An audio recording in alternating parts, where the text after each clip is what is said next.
Hey everybody, welcome back to another Dice Tower review. My name is Z Garcia. I'm Tom Vassell. Today we're taking a look at Qawale, we think. We know we're looking at this, but we think that's I thought it was Qawale, but Qawale. We're taking a look at Qawale. we gotta get into the background theme. Yes, so... This is based on, apparently these are there's piles of stones left on the trails when you hike. Uh-huh. Hiking is when you go up the mountain. Okay. Yeah, I've done it many years ago. Anyhow. I say hicking. That's how I pronounce it, but yeah. Anyway, who cares about the theme? It's another abstract game from a very prestigious line from Gigamic. Absolutely, yeah. There's a lot of these games. They've reprinted these many times. This is, I think, a brand new one. Feels new to me. Yeah, and, well, let me show you how it works. It's very, very quick and easy, and then we'll be right back. Setting up the game is exceedingly easy. You are going to give each player their chosen color. They get 8 pebbles in that color. So here we have the 2 colors. And then we take the 8 neutrals and we put 2 in each corner. We are ready to go.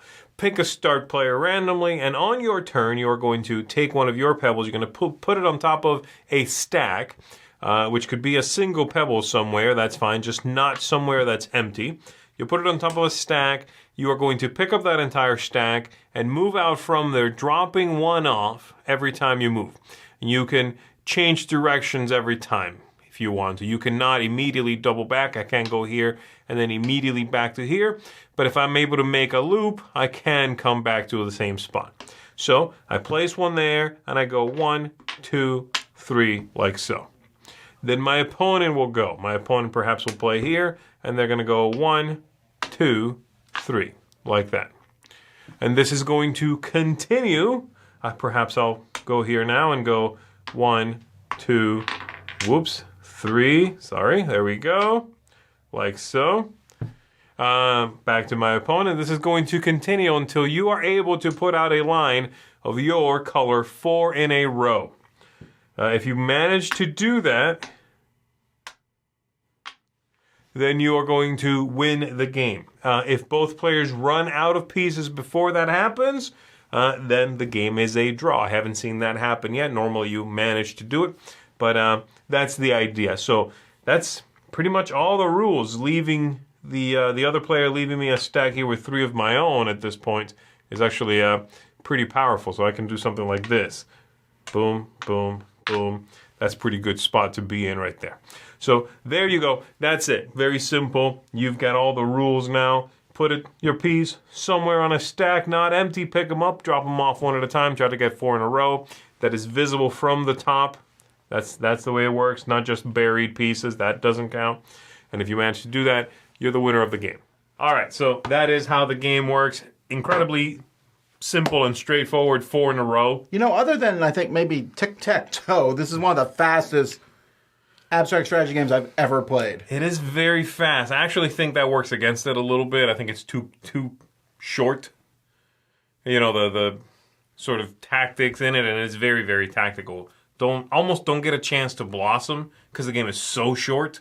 But I really like what you're doing in the game. Do you think it's solvable? Probably. Probably. I don't know. By better mind than mine, sure. Probably. But the gameplay I really like. It's basically, again, tic-tac-toe-esque or 4 in a row with Mancala. Yeah. Where you're putting out a piece and then picking them up and dropping them off. It's so satisfying. The pieces are fantastic. Love this board. I mean, this is a quality board. Board is great. The pieces are great. Peanut butter and jelly sandwiches. Yeah, the whole thing has a real fun, lovely, tactile look and feel. So, you know, I think these are great. But yeah, my one complaint is I do think the game is maybe too quick, too soon, you know, or too short, rather. You have 8 turns because you have 8 pieces. And if they're both... You know, if I go through my 8 and you go through your 8 and we haven't won, it's a tie. Haven't seen that happen. I doubt it's going to happen very I think frequently. we both have to be really high level. Yeah. Because there usually comes a point where I'm like, oh, well, you can win. Hopefully you don't see that. Right. Especially if you have 3 of your pieces on the same stack, it's almost impossible to not win from that Or position. To get in a really good position to win. So, yeah. I mean, if you have 2, you're adding a third, and you can drop them off pretty. Right. And that's going to happen. The first, I don't think you can, this is not a, I won in 3 moves game. It's Especially not. Since you need to put out 4. Yeah, well, right, yeah. But, it also is not going to take, again, it is 8 turns. You go 8 times. That's it at most. And it's going to take you maybe 6 to win is about what we found. So, yeah, I really liked it. I want to take this home and mess with my kids with it. I think they would like it. Yeah, I think it's a good one for that. I think it's one that's going to adjust to a lot of different folks playing. People who don't like abstract games find them too thoughtful, too sort of dry, and you got to chew through all the tactics and strategy and planned responses and what have you. I think they would enjoy this too. This is so quick. The rules can be taught in 30 seconds, really. I mean, and the whole game will take 10 minutes, tops. I was impressed by this one. And There's really not a lot to say about it. It's just fun and fast. It's rare, though, to find a new abstract that is this clean. And I have to commend it for that, for not getting bogged down in minutia. That's pretty much this whole line, though. Yeah, but this is also, I think, one of the cleaner games in the line. Yeah, that's true. So, I really like it. What are you coming down at? Okay, well, it sounds like we're heaping mounds of praise on it, but I'm giving it a 7.5. Okay. That's not, superb, but it's where I'm at. Even though I like it a lot, I think it's a fun filler to pull out all the time. Mm-hmm. I'm not going to necessarily I'm not going to be like, this is one of the best games I've ever played. It's just not. It's a really good, it's a filler abstract, which is a rare thing. Yeah. An abstract, you can be like, hey, there's 2 of us. We just finished playing some mega giant game. Hey, let's quick play this one real quickly. But it's also not thinky. I think it probably can get thinky. I'm not there. Mm-hmm. So I like that kind of abstract where I'm like, hey, let's just play this. Oh, clever move. Let's play again.